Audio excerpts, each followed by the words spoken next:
Well, hey there, idiots. Welcome back to Observe, and in today's video, we're going to be analyzing the nonverbal communication of Bryan Kohberger as he listens to an impact statement left by the sister of one of his victims. More on the entirety of the case and everything like that in just a second. Let's go ahead and roll the intro first.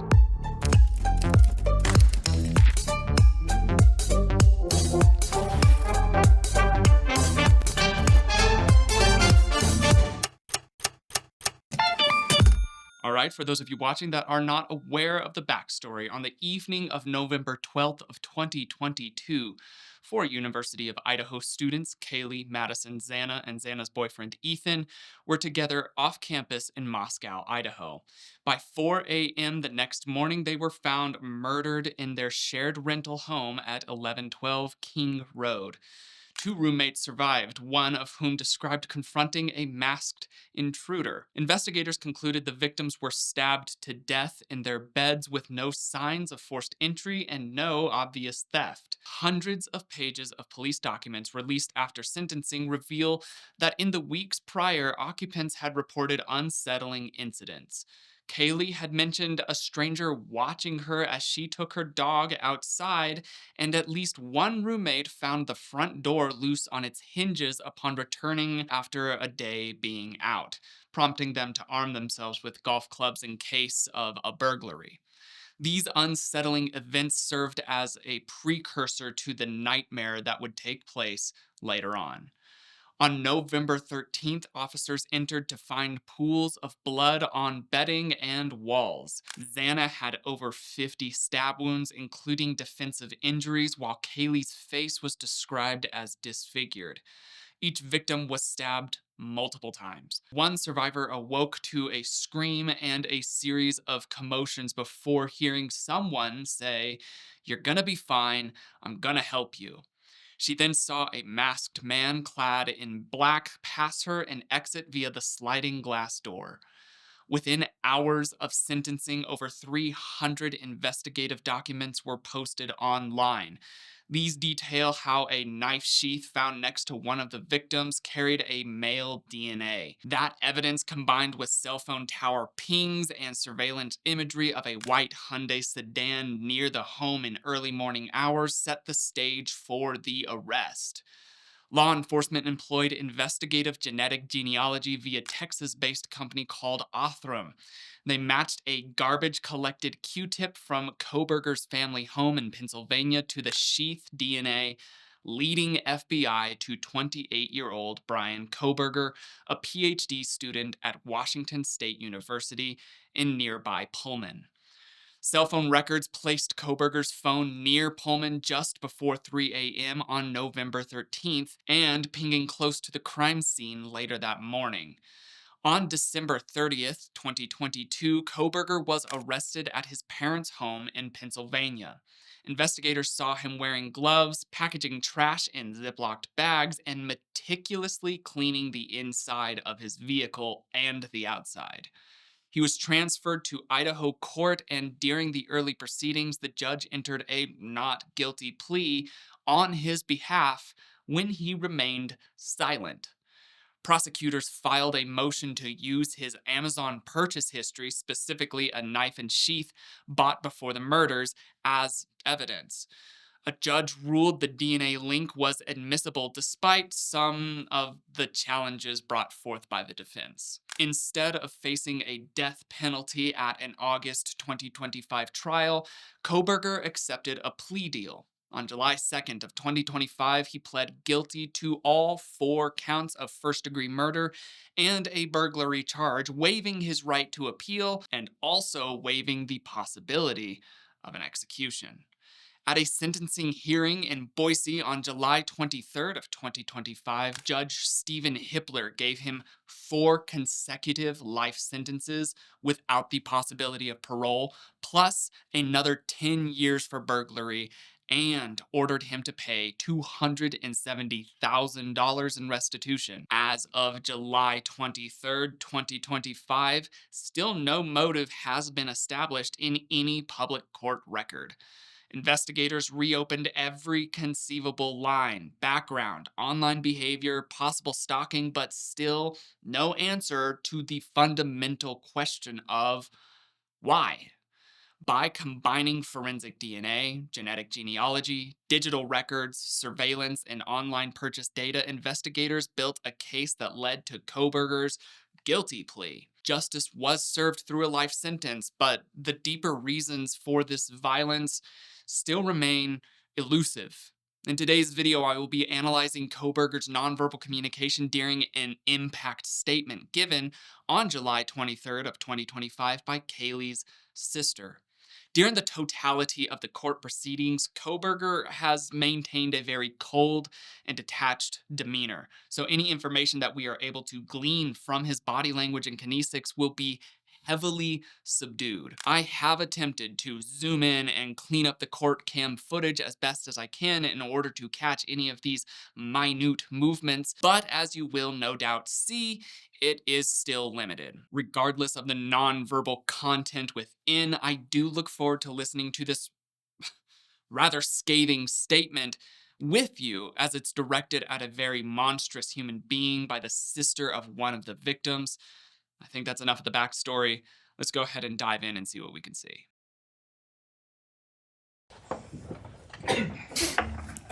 Hello, I'd like to start by thanking the court for allowing me the time and opportunity to speak today.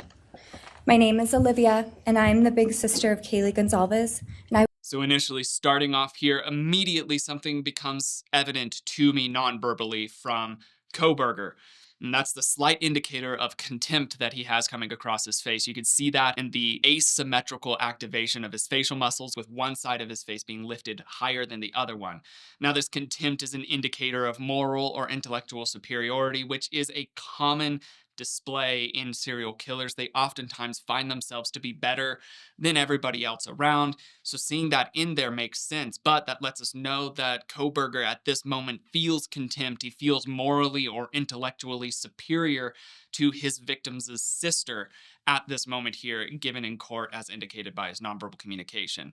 Throughout this video, he moves very, very little. So I had to kind of dig in a little bit more deeply into the minutia of what his nonverbal communication is, down to blink patterns and breathing rates and repositionings and things like that, because he does no overt nonverbal displays throughout the entirety of this. It's all very subtle. We'll talk about it as we break it down. Goncalves, and I was blessed to love Madison Mogen as a sister too. I'm not here today to speak in grief. I'm here to speak in truth. Because the truth is, my sister Kaylee and her best friend Maddie were not yours to take. They were not yours to study, to stalk, or to silence. They were two pieces of a whole, the perfect yin and yang. They are everything that you could never be. Loved, accepted, vibrant, accomplished, brave, and powerful.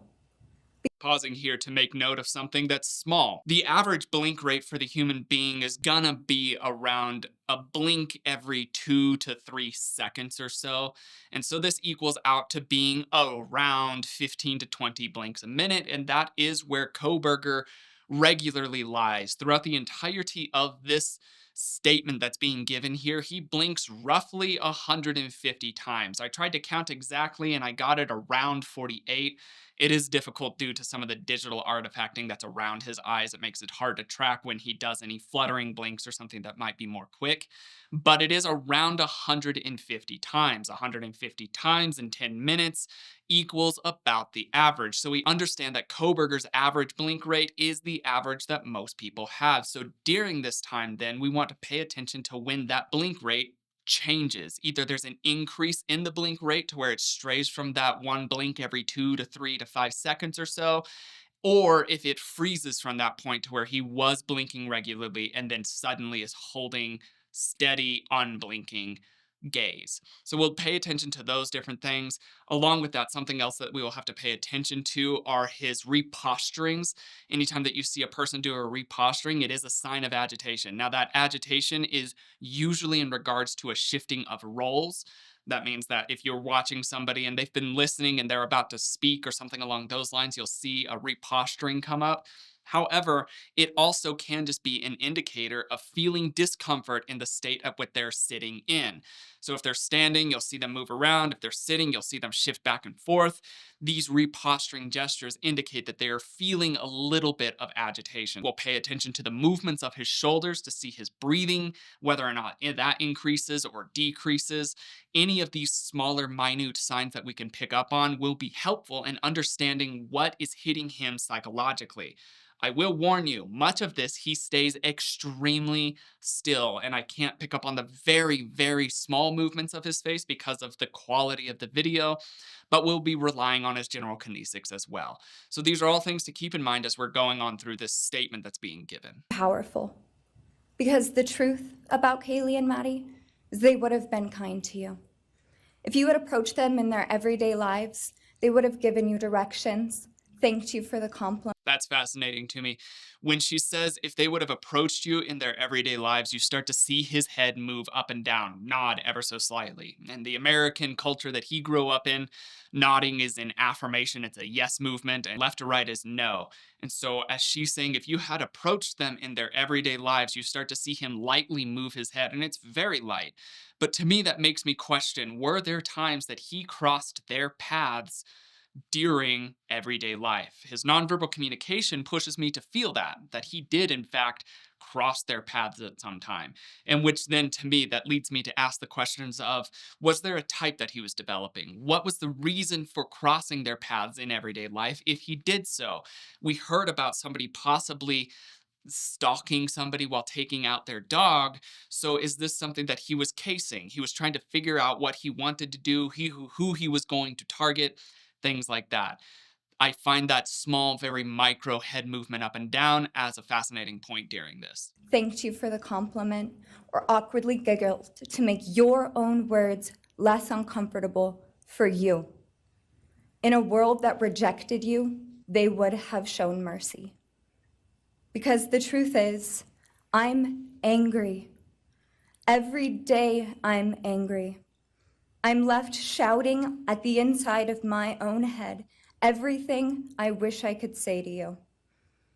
The truth about me is when I heard the news, I didn't cry. I listened for them. I promised them I would, that I would fight for them, that I would show up no matter what it cost me. I swore I'd never let them feel alone. Because you see, I've always been their heavyweight. I've always been the one to fight the battles they didn't feel ready to fight themselves. All it ever took was a call, and they knew I would handle it for them, no matter the time, no matter the cost. During this entire time that she's speaking about herself, Kohberger's reaction is minimal at best. His breathing stays constant. His blink rate, while not mathematically on the 2 to 3 second mark, is still regular. There's no increase and there's no freezing during that time. He hasn't done any overt movements to indicate a reposturing. The only thing that I have seen lightly from him is this continued head nod, which that continued head nod, that head nod in affirmation, can be used in many different ways, not the least of which is as an encouragement to somebody speaking. And that possibility fascinates me. If he is encouraging her through these tiny, micro, almost subliminal head nods, why is he doing that throughout this? Is there a level of self-torment that he's driving for? Is he reveling in her anger and being able to have control over her emotional state? It's very difficult to say, but we're seeing this head nod, very, very, very minute head nod, come in here repeatedly throughout this statement. Outside of that, there has been little to no emotional or nonverbal reaction to what she has been stating. However, that will shift as time goes on. Cost. They could wave their white flag because they knew I would never back down, not for them. And not even death could change that.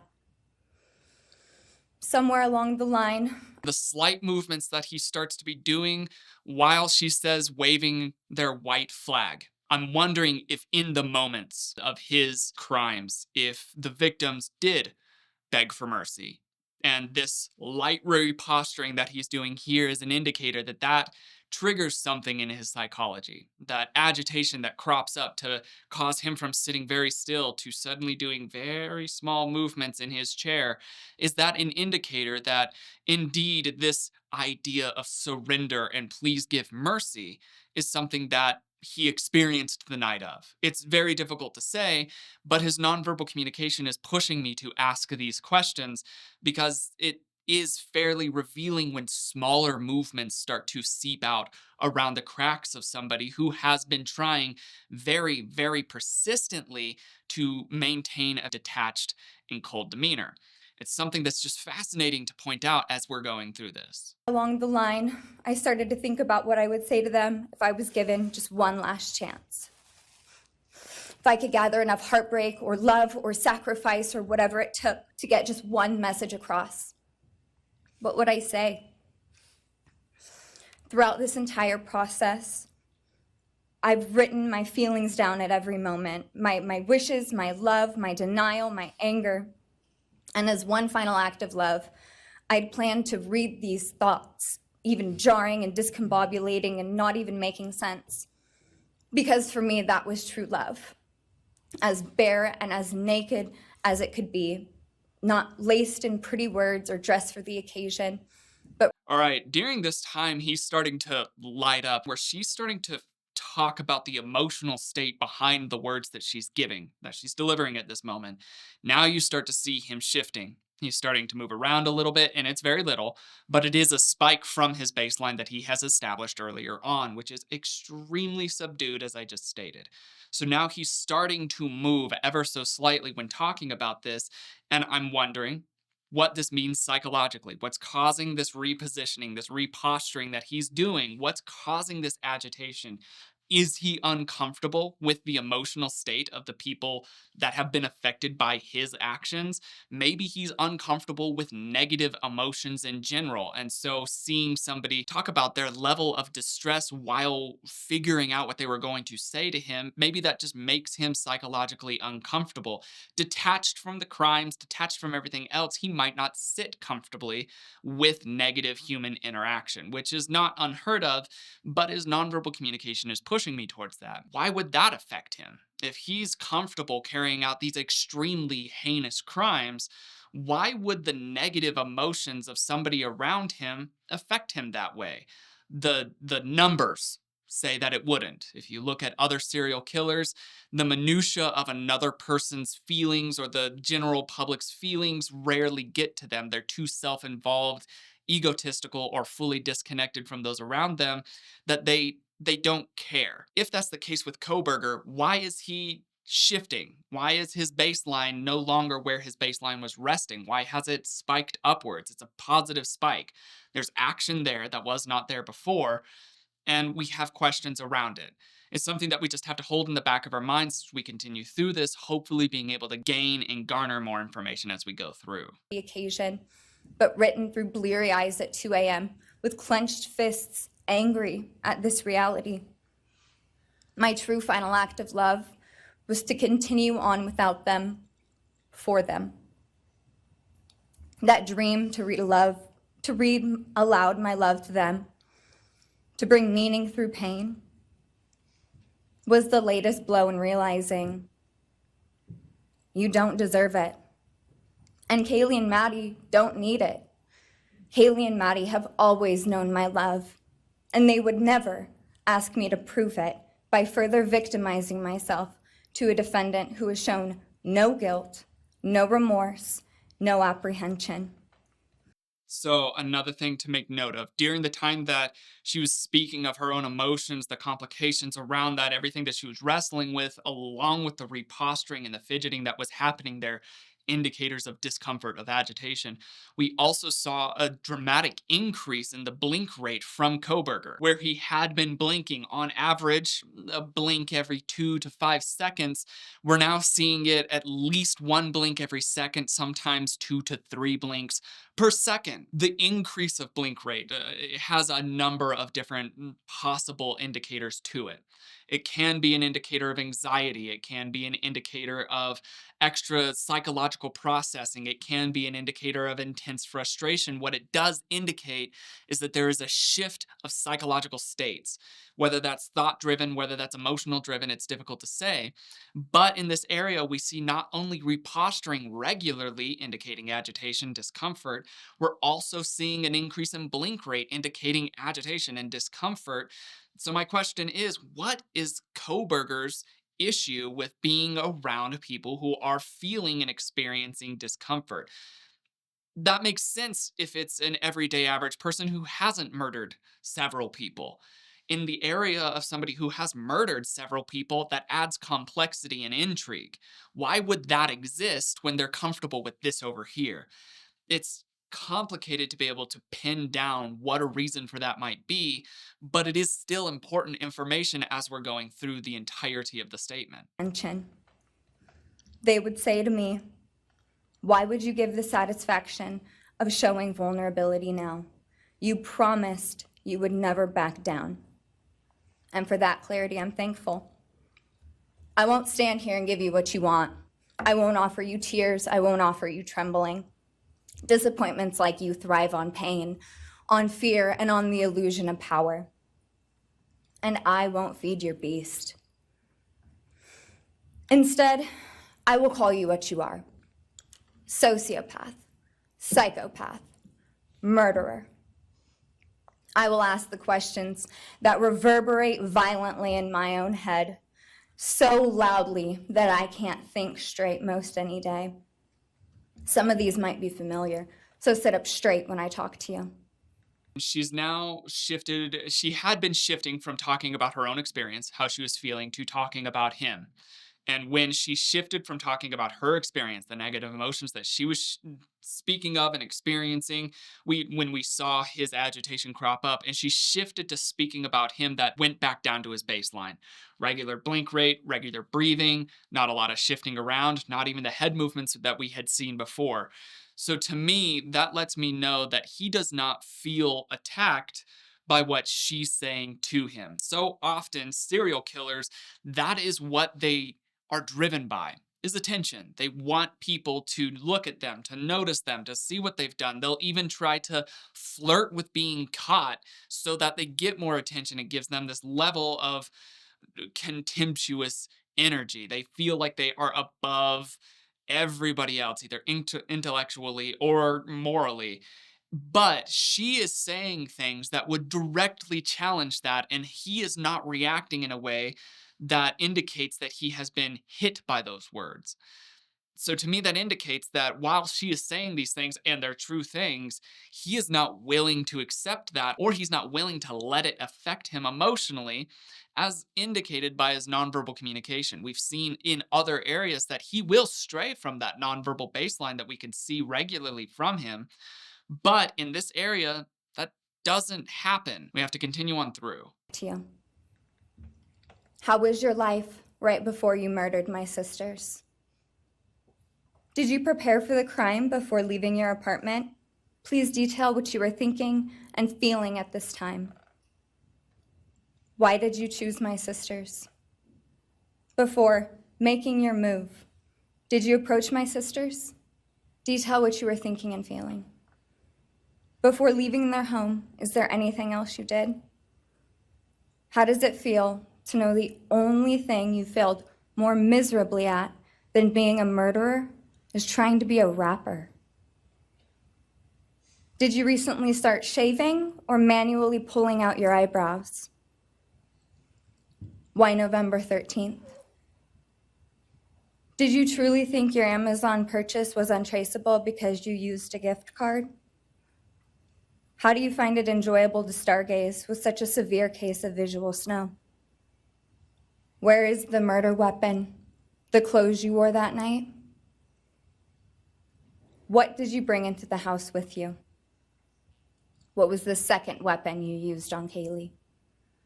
What were Kaylee's last words? Please describe in detail the level of anxiety you must have felt when you heard the Bearcat pull up to your family home on December 30th, 2022. Which do you regret more? Returning to the crime scene 5 hours later, or never, ever going back to Moscow, not even once, after stalking them there for months? If you were really smart, do you think you'd be here right now? What's it like needing this much attention just to feel real? You're terrified of being ordinary, aren't you? Do you feel anything at all? Or throughout all of this, I know that we just watched a large chunk there without much to comment on. Through that, he maintained regular blink rate. There was no increase, there was no decrease. He didn't lock in and try to hold gaze for a long time. He didn't start fluttering blinks or just a general increase. His breathing maintained its regularity. You didn't see any times where he started to hunch up or have more quick breaths, as you could see by the movement of his shoulders. Even during that time, his head movements were not at all related to things that she was saying. You could still see him sometimes move his head up and down ever so slightly, but it wasn't in relation to the verbal patterns that she was presenting at the time. So during that time, it feels almost as if he had just disconnected. He wasn't there, he wasn't present, he wasn't listening at that time. He was just waiting for the words to stop coming before moving on to the next point. All of this area here, he had shown no emotional engagement in, and his nonverbal communication backed that up. It seemed as though he was fully detached. The words that she is saying are perfect words to say to a serial killer because it attacks their ego. She's going after the one thing that so many serial killers are thriving on is their own self-importance. And so when she goes in and she's talking about how unspectacular he is, how average, how boring he is, these are all things that would, in my past experience, encourage contempt to come from the person being spoken to. He might feel that, but he's not allowing himself to display that non-verbally. It's because he has just detached. He's not allowing himself to hear or feel or understand or comprehend anything that's going on around him. He's just waiting. And that seems more likely here. Again, his intellect has been highlighted as nothing too spectacular, as he was caught very quickly. And so the likelihood of him just wanting to detach and not pay attention to, listen, or absorb anything that's going on is far more likely than anything else that might be giving him a little bit too much credit. or are you exactly what you always feared? Nothing. If you're so powerful, then why are you still hiding, defendant? You see, I'm here today as me. But who are you? Let's try to take off your mask and see. You didn't create devastation. You revealed it in yourself. And that darkness. Now, I find that little teeny tiny movement that he did there at the response to her saying, let's take off your mask and see, he dips his head and turns it ever so slightly, cocking his head, pointing his ear very lightly closer towards her. And that movement is an indicator of, I'm listening. You have my attention. When you see somebody cock their head and point their ear closer towards, that lets you know that they are paying more close attention to what's being said. So the fact that he does that ever so slightly there lets me know that he is, at least on some level, concerned about what he is being perceived as. And while his silence is eerie and something that I think he's trying to use to his own benefit, there are still things that are seeping out around that that are indicative of various psychological states. That movement is interesting and I feel revealing to me. I feel like Kohberger does. He does care. He cares about what people think about him, as it seems so many serial killers do. And he wants to hear what that thing is and takes some interest and engagement to that. Interesting things to notice. And that darkness you carry, that emptiness, you'll sit with it long after this is over. That is your sentence. And it was written on the wall long before you ever pled guilty. You didn't win. You just exposed yourself as the coward you are. You're a delusional, pathetic, hypochondriac loser who thought you were so much smarter than everybody else. that hit a little bit of a nerve. When she goes through and she describes him as this loser, hypochondriac, you see a couple of different things that let me know that that hit psychologically a little harder. One, he does a prolonged blink in there.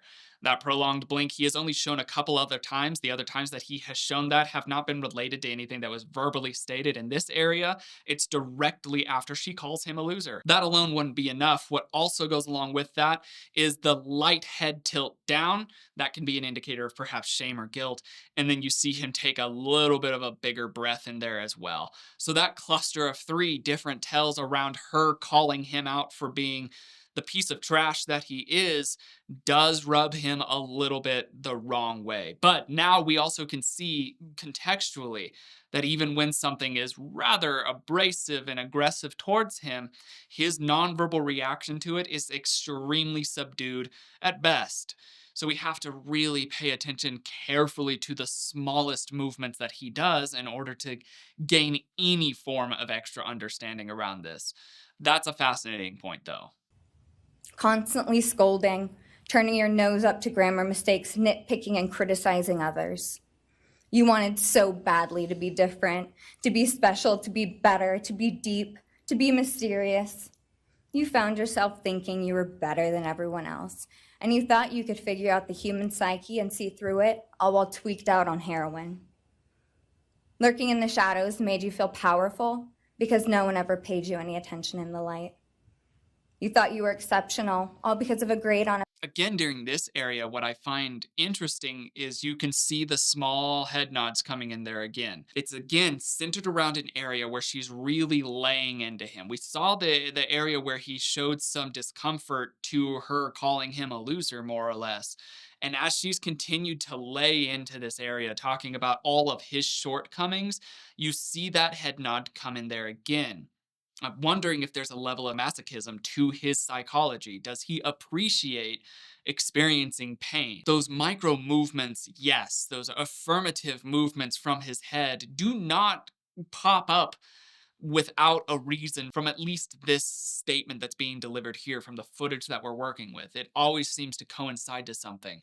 So with this area, this is now 2 points of him offering these affirmative head nods in a way that encourages derogatory language directed towards him. Maybe he also is in the group of serial killers that they find themselves to also be depraved, and so they encourage that sort of backlash. It is still revealing of their psychology, but there is still a lot to unpack and piece together around it to where we are not able to just rely on just these single instances for cold hard fact or direction. You have to consider the entirety of the body of his nonverbal communication before you're able to understand him, if that makes sense. because of a grade on a paper. You thought you were elite because your online IQ test from 2010 told you so. All of that effort just to seem important. It's desperate. There is a name for your condition, though. Your inflated ego just didn't allow you to see it. Wannabe. You act like no one could ever understand your mind, but the truth is you're basic. You're a textbook case of insecurity disguised as control. Your patterns are predictable. Your motives are shallow. You are not profound. You're pathetic. You aren't special or deep, not mysterious or exceptional. Don't ever get it twisted again. No one. She's continuing to lay into him here. The head nods have calmed in areas and other areas have continued to spike up. But at the very end there, as she's wrapping up kind of what she's saying in this little portion here, you see him do another big sigh, partial shrug and reposturing in there that lets us know that either one, he's starting to feel bored, as the sigh has indicated, but the partial shrug in there and the light reposturing lets us know that there's some insecurity and a need for some release of his agitation, the postural change in there as well. I'm starting to maybe see a little bit of what is the authentic Kohberger behind this. There are areas that he just doesn't respond to, react to, and I feel like those are straying off a little bit, at least from his own perception. And to be clear here, I'm reading what his perception of reality and truth is. It won't be real reality and truth. It's what he perceives it as being. It's his version of truth. And so in these areas where she's speaking and he doesn't respond to it, I'm wondering if he doesn't perceive those as true. But in these other areas where she starts to hit more pointed segments of his personality and his psychology, and he reacts nonverbally while subdued, I'm wondering if those are the points that he does perceive as true. It's all stuff to keep in mind as we're continuing on through. We're not far from the end here. No one is scared of you today. No one is intimidated by you. No one is impressed by you. No one thinks that you are important. You orchestrated this like you thought you were God. Now look at you, begging a courtroom for scraps. You spent months preparing, and still all it took was my sister and a sheath. You worked so hard to seem dangerous, but real control doesn't have to prove itself. The truth is, the scariest part about you is how painfully average you turned out to be. The truth is, you're as dumb as they come. Stupid, clumsy, slow, sloppy, weak, dirty. So when she says you're as dumb as they come, it's difficult to say if it's a digital artifacting in the footage or if it's because of a minute movement. But when she says that, he lightly purses his lips. You could see it around this area on the sides of his mouth here. Now, the reason that I'm not sure that it's not digital artifacting is because of the movement of the pixels around that are happening at that time. It could just be like, oh, here's a really brief glimpse of resolution in this area before it's pixelated back out again. If that's the case, then we can't really rely anything on it. If it is a very subtle movement, which would be masked by the pixelation that we're dealing with, if it is a subtle movement and it is the pursing of the lips, that's indicative that that rubbed him the wrong way too. That he does feel that he's fairly smart, fairly intelligent, and her calling that out in such a brazen way, which kudos to her. She does so well throughout the entirety of this statement. She maintains composure and hits the pressure points that she should have for somebody like Kohberger. And so when she does that here, it might have invoked a small nonverbal reaction from him in the pursing of the lips. Dirty. Let me be very clear. Don't ever try to convince yourself you mattered just because someone finally said your name out loud. I see through you. You want the truth? Here's the one you'll hate the most. If you hadn't attacked them in their sleep, in the middle of the night, like a pedophile, Kaylee would have kicked your fucking ass. Thank you. Thank you.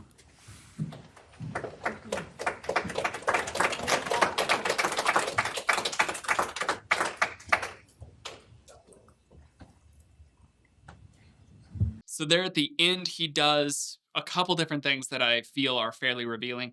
He does do a little shift in their postural change. That makes sense. He's going from the role of listening to somebody lay into him like this for the past 10 minutes to probably not listening to somebody lay into him in that way for the past 10 minutes. Or it could be just another version of that. I'm not sure where the court proceedings went from here. Regardless, postural change, indicative of a role change.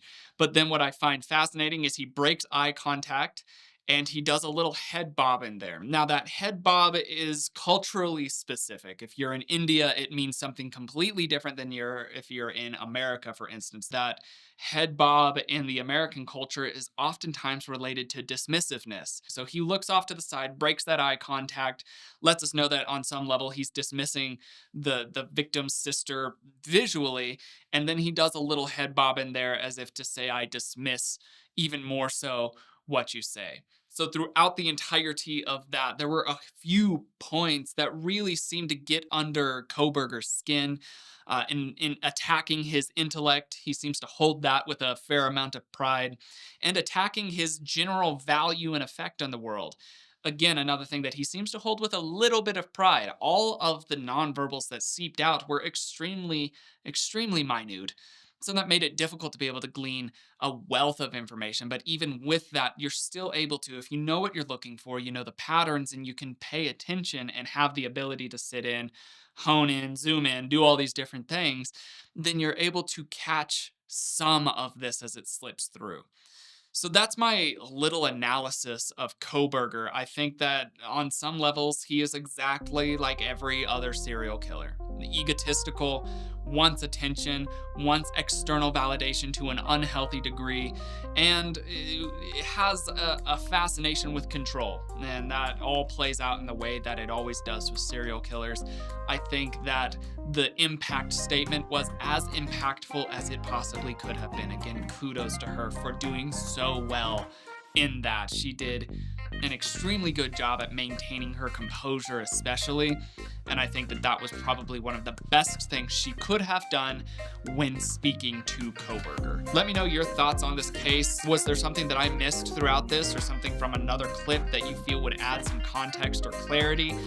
Let us know in the comments below. If you have any other requests, it can be a true crime case like this one. It can be any other form of thing. Again, comments are a great way to do that. But without further ado, that's all that I've got for the day. My name is Logan, and you have been oh so awesome as you always are, and I will see you in the next video. Cheers, guys.